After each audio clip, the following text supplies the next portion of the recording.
with some of my best friends in the whole world. It started originally as a class for kids in 2002 in a high school in Minnesota, covering social and emotional skills, thinking, learning, and communicating skills for kids. We were at a college prep school. Academics were for these kids. Sports were good, drama was good, but we were sensing that even though they were succeeding in some things, all kids, no matter how they do academically, need a really strong social and emotional learning background. And since in 2002, we weren't finding any curriculums that fit, we just decided to create our own class. That turned into a book, and then we started shopping that around. It kind of took off for us, and then people just said to us over and over again, this stuff is great for kids. We want to do this with kids, but could you also do a program for adults in education?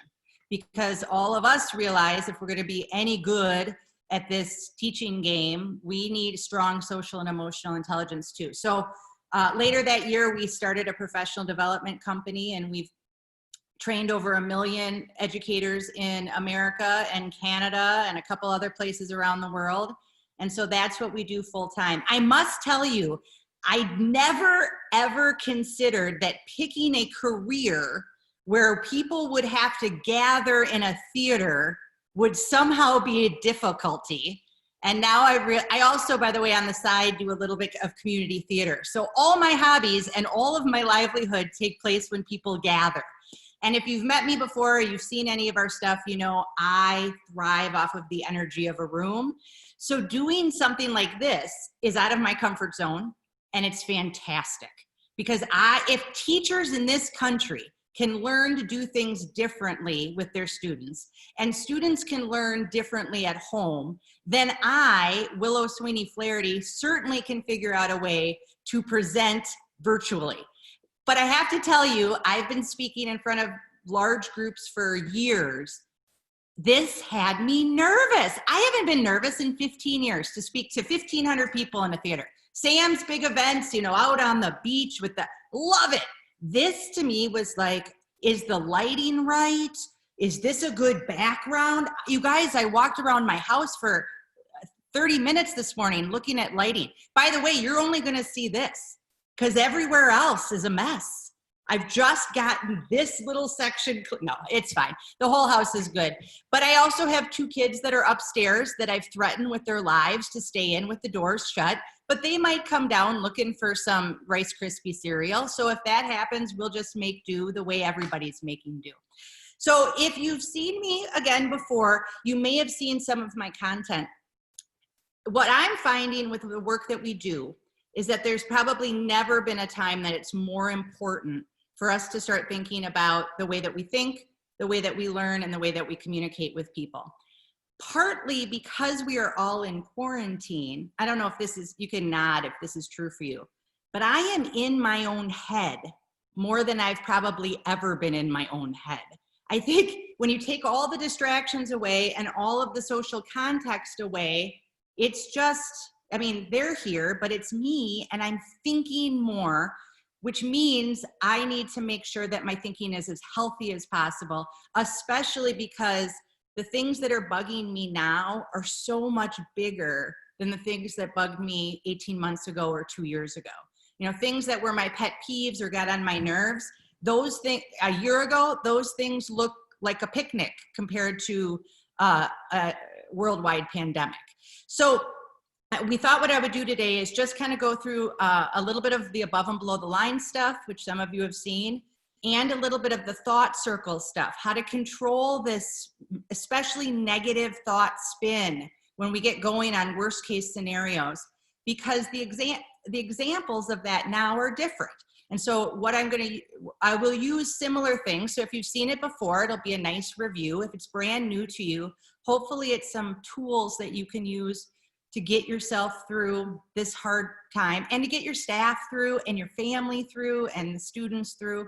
So that's what I thought I would do. So I'm gonna present a little bit and use some screens if I can figure out how to do Zoom correctly, and take you through some of that. If you have questions as I go along, I know you're on mute, but you can feel free to chat, and I think they'll pop up on my screen. And if not, Mark and Jim, you can see those and jump in if you have some questions or some thoughts.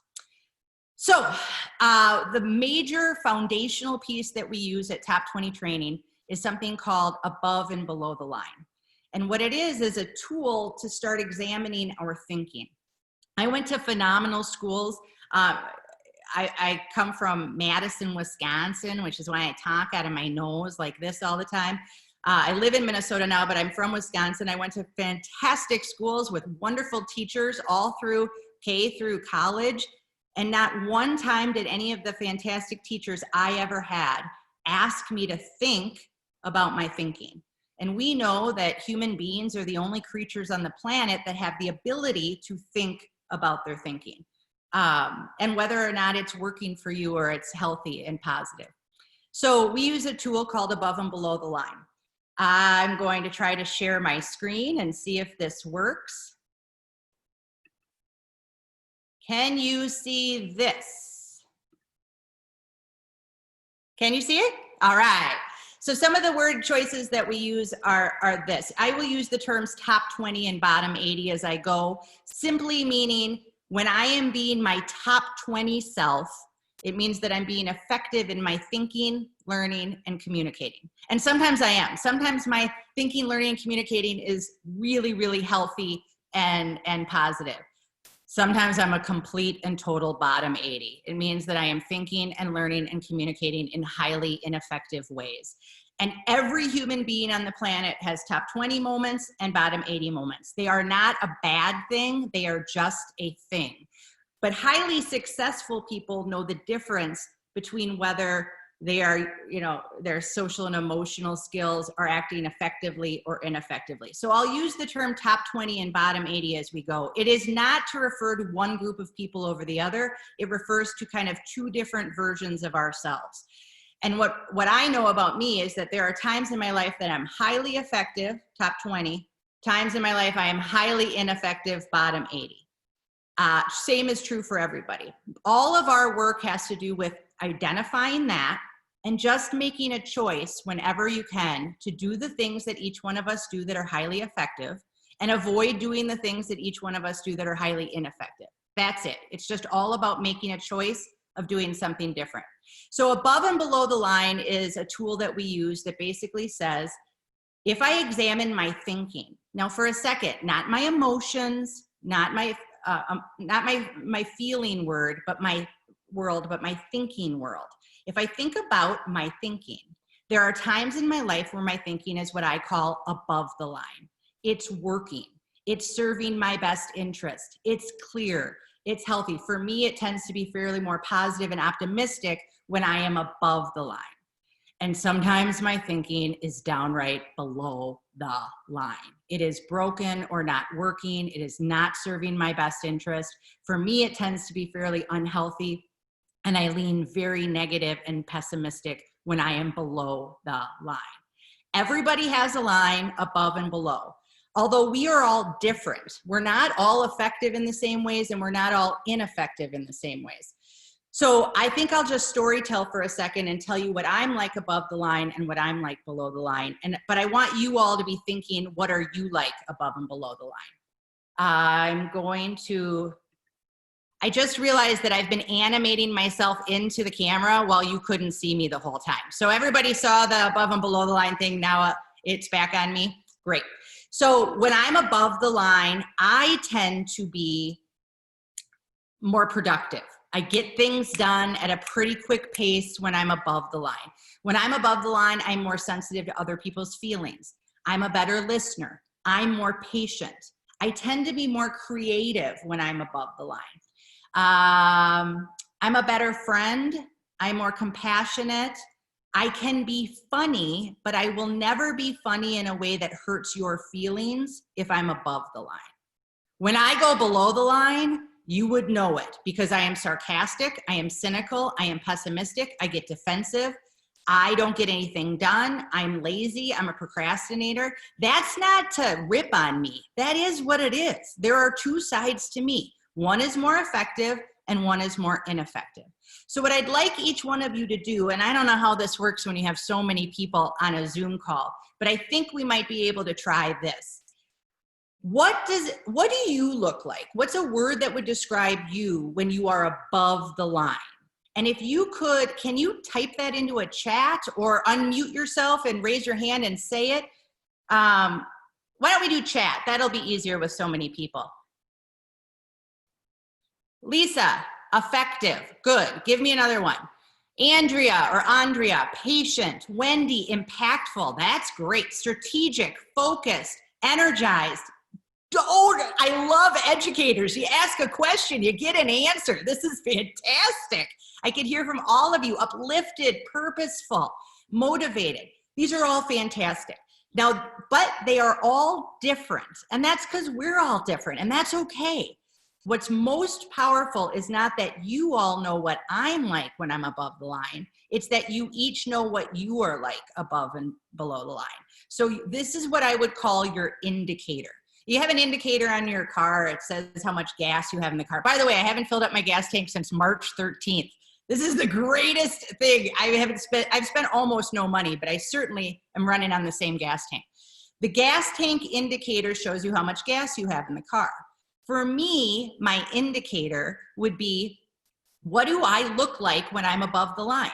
I already told you, I'm compassionate, I'm productive, I'm a good listener. So when I see myself doing that, it's a pretty good sign to myself, hey, I'm above the line. And that's not like something I need to do all the time when I'm above, because I can trust my thinking when I'm above the line. It's working for me. Now let's talk about when we go below the line. I already shared with you that I'm pessimistic and defensive, and those aren't like pretty things that I'm always proud of, but they're the truth. That's how I would know. That's my indicator that I've gone below the line, is that I see myself do those things. So let's go on chat. I want to know the word that describes you best when you go below the line. Reactionary, closed off, grouch, depressed, anxious. They're going so fast. Blame is a huge, for me, thing that I do below that I tend not to do above. Snippy, tired, perfect. And again, it's cool that I know that about you, but it doesn't do me any good. It only does me good to know what I'm like below the line, because when I see myself do that, it's like an alarm bell that goes, woo, woo, Willow, your thinking might not be working. And again, I want to reiterate, there's nothing wrong with how I am below the line. It is what it is. I'm not trying to be pejorative about myself. But if I catch myself, let's say I get into something at work and I'm really tense and I'm upset about it, and I handled myself well, but I'm really stressed. And then I was going to say come home, but now I'm always home. But my kids come in the room and my kid says something to me and I snip at my kid, even though there's nothing negative there. If I'm being a top 20 version of myself, if I'm being effective, I would think to myself, he didn't do anything. I just snipped at him. That's a pretty good estimation for me that I'm below the line. And when I'm below the line, I don't trust how I see things, because I tend to see them, it's like fuzzy. The world is like I'm wearing glasses that have mud on them. The next decision I make, I better be pretty careful, because I know I'm below the line. So when we present this live, one of the things I ask people to do is, you just identified what you're like above and what you're like below. They're different, but for every person, but you know yours now. So you should be able to sort of guesstimate or estimate, thinking about your own thinking, where you are on the line. Sometimes we're a little bit above, way above. Sometimes we're a little bit below, way below. So I won't ask you to do this on a Zoom with people that you don't know, but can everybody take a couple of seconds? Don't think about this morning or 2 weeks ago or 3 months ago. Right this second, can you make an estimation of where you are? You're thinking, not feelings, but thinking above and below the line. I'll give you a couple of seconds. Look at Tammy knows how to use a pool background and a thumb. I love it. 75%. If you want to share, feel free to share. I just won't make everybody share. So that's powerful, because whatever happens to you in the next hour or whatever, you will know, hey, my thinking's kind of working right now, or my thinking's just not working right now. And that's a good thing to kind of have in our toolbox. The thing that, if you've seen me do this before, you've seen you're familiar with above and below the line. I've always presented it the exact same way that I presented it just now. But then we go into something called invitations. I'm going to try to share my screen again and share with you this. Hold on. Everybody see that? Good. Invitations are a cutesy little term that we use to mean something that's really, really impactful in our lives. If you think about an invitation you might get to a birthday party, it always comes with the needed information. Who's the party for? When is it? Where is it? What time? At the bottom of all good invitations are 4 letters, RSVP. And for any of you who speak French, you know that that stands for Respondez s'il vous plaît. Tell us if you're coming. So we've used the word invitation and we've twisted it for our own devices. We use it to talk about the conditions that come up in our life that invite us to go below the line. So before I started working in the world of social and emotional education, if you would have asked me, why are you so grumpy? Why are you so unproductive? Why are you so sarcastic? I would have given you a litany list of all the things in my life that had gone wrong, and that's why I am below the line. I would have attributed it to something that happened in the outside world that I didn't like, a condition that came up, I didn't like it, and so I've then gone below the line. I'll give you an example. So we've been quarantined inside our house since March 13th. That was the last day my kids had school. They were sent home. We haven't really left the house since March 13th. On March 30th, I think I had cooked maybe my 273rd meal. Breakfast, lunch, and dinner. I am full on Airbnb here for the 10 and 14-year-old and my husband. I had gotten to the point where I had started doing new things. I had started really putting some like exotic things on my, like olives on things. Like I'd really gone over, I'm kidding. But I was cooking and I was sort of enjoying it and I was starting to bake. And then this happened, and I don't know if you've ever experienced this before, but we have a gas cooktop on like our countertop. It turns out if you take a pan out of the dishwasher and you put it on the stove, and then you're cooking, and if there's any water in the handle of the pan, the water will go onto the cooktop. I was not familiar with the idea that that could then kill your stove, which it did. It killed my stove. The water got into one of those turn buttons, and this happened. Poof! And smoke came up from my stovetop. Like, I'm looking at it, and it's got gas. I think it's going to blow up. I'm not really domestic, and I'm certainly not mechanical, so I don't understand what's happening. So I Google it, because that's how I solve all problems now. And it turns out you got to let it dry for 24 hours. Well, now I've got a half-cooked chicken breast meal on the stove. I throw it in the oven. I start to get flustered. Any other time in my life, this would be what I would call an invitation. Invitations are things that happen in life that you don't like, that can take away your good day. Well, here it is. I've got a half-cooked meal, and this is what's happening, and I've been stuck in the house, and my kids are driving me nuts. Invitation. But here's the filter of different now than it would have been. It was annoying. It would have been annoying 18 months ago. But all of a sudden, I cook 3 meals a day. I'm locked in my house with my kids and my husband, and my stove doesn't work. And now I'm thinking, this is a major deal. For those of you who know me well, you'll also know that my husband went through cancer treatments last year. So I've actually been getting ready for whatever it is everybody's going through. I have a weird sense of preparedness because we were quarantined while he was in chemo last summer. So I'm really protective about my house and germs and making sure that so the idea of a guy coming into my house or a woman to fix this stove, to me, sent me over the edge. So what used to be an invitation that I would say would be like a 3 or a 4, within the pandemic became like a 6 or a 7. And I didn't totally lose my mind, but it just sat in my brain forever. All I could spin on was this idea of, what am I gonna do? What am I gonna do? What am I gonna do? And in my work, we call that thought circles. If you'll remember it, you take a tiny little invitation and it gets bigger and bigger and bigger and bigger. And when we let our thoughts go like that, the place in our brain shifts, and it shifts over from, I can't control this, I don't like this. And for me, it can become worry and panic. That's a different place in my brain. The number one way that I deal with that is gratitude. And as hard as that is in this pandemic, I still have a house with a roof and heat and some food, and I can figure out how to do this.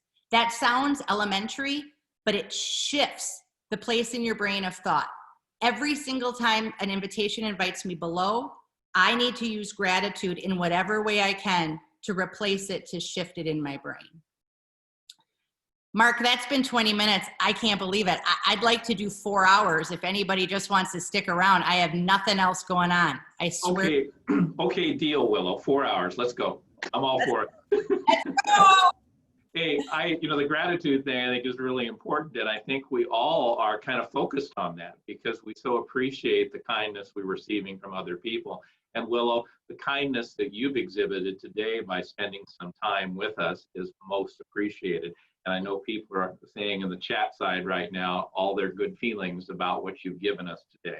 I want to thank you for joining us. In about a minute, everyone who's still online, looks like still about 100 people, we're going to break into different breakout rooms. And so we'll do that in just a minute. Those of you who want to sign off, you can go ahead and do that so you won't be impacted. But we'll have those breakout rooms run for about 20 minutes. I do want to mention that many of you have seen this book. Some of you have it, some of you don't. I'm really happy to tell you that we will send it to you if you would like a copy. And so you'll receive an email from Jim a little bit later today with a link to this recorded version of what we just did. And we'll offer you this book, which is terrific. I absolutely love it. It's very usable. But we'll also send you this book, Top 20 Teens. And I have to tell you that I really wish I would have read this during the time our daughter was a teenager. It would have helped me a lot. My wife, Carol, used to look at me and say, you teach leadership and you can't work with your daughter effectively. And I let my emotions take me below the line instead of staying above the line. And this book would have helped me a lot. So everyone, thanks again. And Willow, thank you so much for joining us. Any last words for us, Willow? No, thank you. And thank all of your people for me. If the one thing that we get, I think everybody in the world needs to stay 6 feet away from each other, but we need 600 miles of grace for each other right now. And I just want every teacher to hear me scream from the rooftops, you are essential. Now everybody understands that. It is a wildly incredible time for us to reform education and to do it better going back than we did it before. I'm going to learn how to do this job like this virtually. I'm going to do it better than I had done it before, even though I wish I could do it the old way. So can all of your teachers, and so can you. Thank you for what you're doing. I really appreciate you. I really do. Willow, you are terrific, and you make a really good point. We have to learn what we found in this experience made things better, and there are a lot that we're learning, and it's going to be really interesting to see how this makes schools even better. Everyone, we're going to go to breakout rooms in just a moment. If you don't want to participate, now would be the time to go ahead and log off, so to exit. During breakout rooms, you'll be in a room with about 4 or 5 other people. And you can talk with each other then about what Willow's been talking about or about anything you'd like to. And so again, we're going to go to breakout rooms in just a moment here. And during that time, we'll run the breakout rooms for 20 minutes. And so you will know that you have about 20 minutes and you can exit anytime you'd like, but we'll run the breakout rooms for about 20 minutes. And here we go. Willow, thanks again.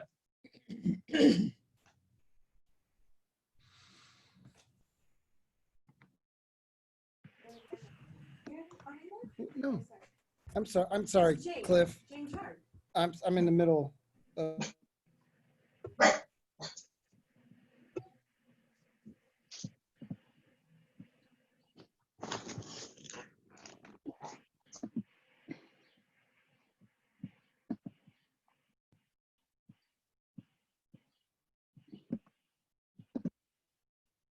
Hey, Arnie, how are you?